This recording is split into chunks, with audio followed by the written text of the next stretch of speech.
The tour operator that now owns a company linked to an horrific slaughter of 100 sled dogs near Whistler says it did not order the animals destroyed. The killings happened last year but have just come to light. About 100 healthy dogs were killed and dumped into a mass grave after a drop in business after the 2010 Winter Games. The gruesome event is detailed in documents awarding compensation to a worker who claimed post-traumatic stress disorder after having to shoot the dogs.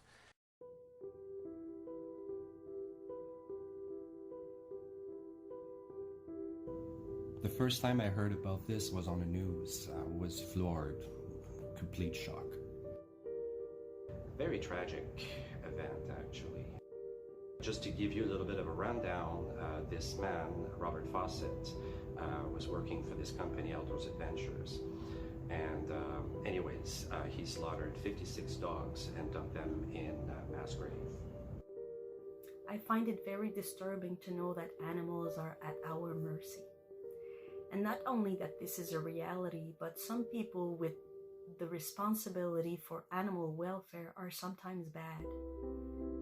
The documents show that when a veterinarian declined to destroy the dogs because they were healthy, their owner felt he had no choice.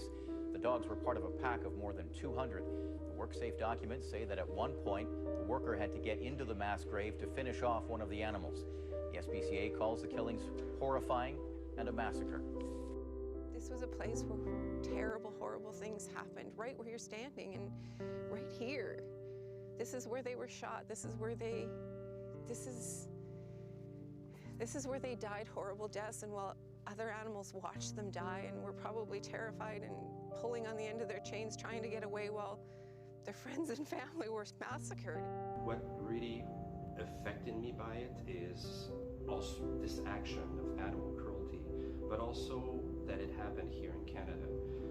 I just couldn't get my head around it, how sad it was that we actually allowed this.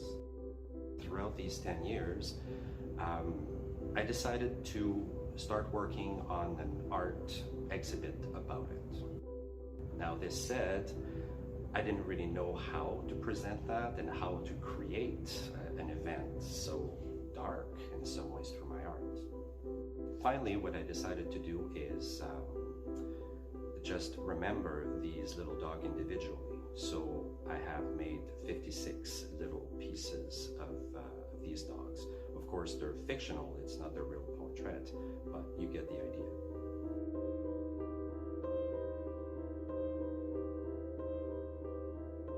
Now, I put a stop on that project. The first 5 years I worked quite intensively trying to get ideas. Then I put a stop, and then I prepared my exhibit that happened last summer here in Montreal. I received an email from Gary Luz here in Montreal, and she said that she had a small space in her gallery that was available for a showing in February for Les Nuits Blanches. Now, ironically enough, in April it's going to be exactly 10 years. So, sad to say, but it's almost like a 10th anniversary of this event, and I could present this art exhibit. So I decided to go and have a look at the space. But when I got there, I was so surprised. It was tiny. It's tiny. It's really, really small. But it was perfect for me because I walked in and I felt exactly that's what I needed, and that was a key element to present this exhibit. The claustrophobic effect that I had, it made me feel like I was in a kennel where these dogs were.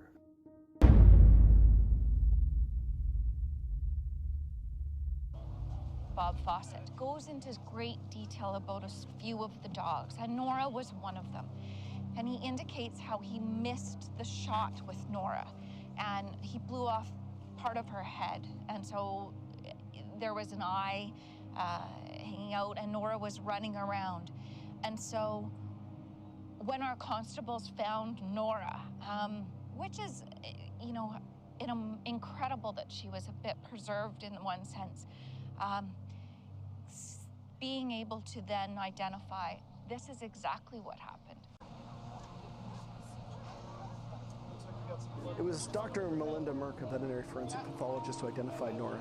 She was at my table, and we were able to follow the path of the bullet from where it entered the eye socket and out, disintegrating the jawbone.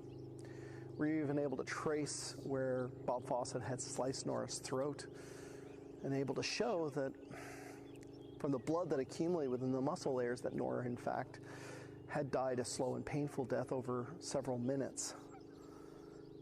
She suffered.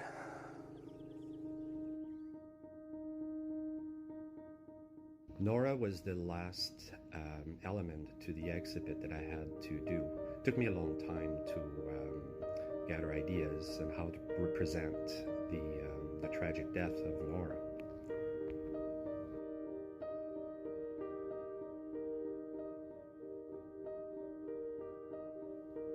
Music inspires me when I create. For Nora, was trying to find inspiration through music. And one day I was scrolling through new songs, and I came across this song by Twitch called Death March. I must have listened to that song over 100 times, and it was the trigger for Nora's piece.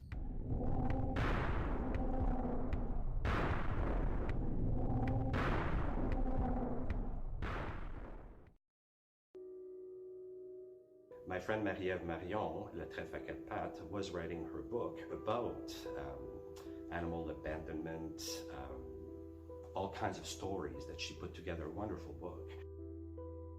My first instinct was to message Marie-Ève, Le Trèfle à quatre pattes, and wanted her to be part of that project as well. She was writing the book, her first book at the time, and I thought it was perfect. Abuse has many faces and can take many forms. Of course, physical and psychological abuse, but also psychological and physical indifference and abandonment. I myself adopted many animals through the years, and 2 of them were mistreated and abandoned in a previous life.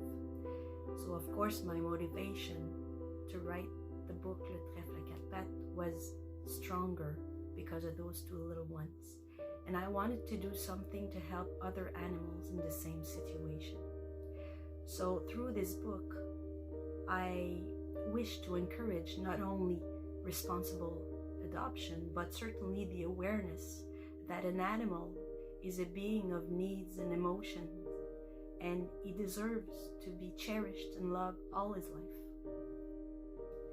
And of course, when my friend Jérôme contacted me to offer this wonderful partnership between his exhibition about the Whistler Sled Dogs Massacre and my book, I was not only very touched, but it was just perfect, because to me, both our projects can walk hand in hand, and because their purpose is the same. Without going into politics of what happened, court things and SPCA, like there was so many elements that were involved in that story. The main fact remains that the cruelty did happen and the killing was done, and that is not reversible. Through this exhibit, I hope to raise an awareness somehow. I'm not expecting people to enjoy it, because there's nothing really enjoyable about the topic of the exhibit, but I hope it's going to awaken some people, and maybe a reminder that animal cruelty is far from being over. It will always happen.